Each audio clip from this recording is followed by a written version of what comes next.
Write a story ending with. They looked at each other and smiled meaningfully. By Abigail Shannon Chua. Wesley Methodist School, Melaka. Melaka. Tony sat by the side of the lake, his head in his hands. He sobbed softly, his heart full of misery and regret as he took out a dainty ring. "I miss you so much, Tessa," he whispered as he stroked the ring. The lake used to be their favorite spot when Tessa was still alive. While he was crying, a bright light suddenly came from the middle of the lake. As he watched in horror, a white figure appeared and approached him. His heart stopped beating for a mere second and he went pale. Tessa stood in front of him, wearing a white gown and her dress had a hole, revealing the stab wound to her stomach. "Tessa," he whispered as he reached out towards her. His hands met hers and she smiled at him. "I can only come for a short time.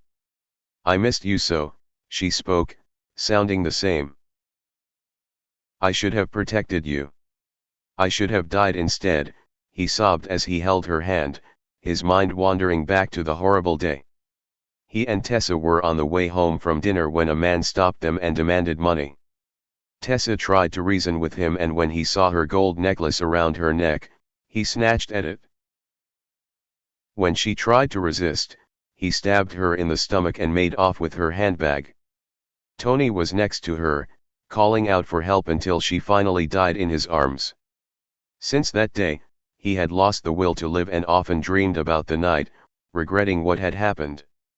"It wasn't your fault," Tessa whispered as she stroked his cheek, her hand cool against it. She shone radiantly in the moonlight.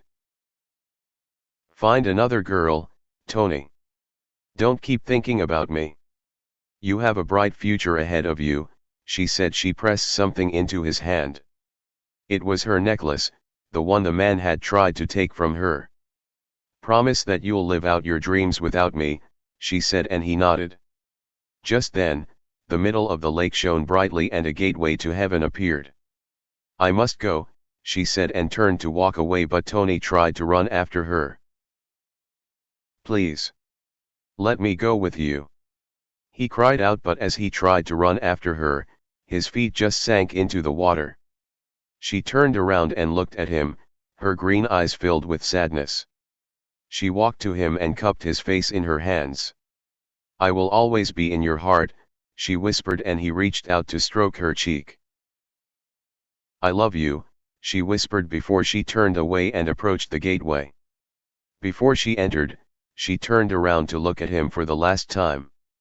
They stood in silence, Tessa in the middle of the lake and Tony on the bank, his pants soaked with water.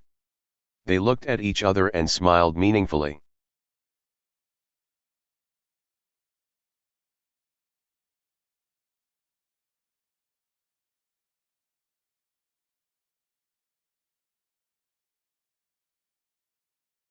Thank you for watching.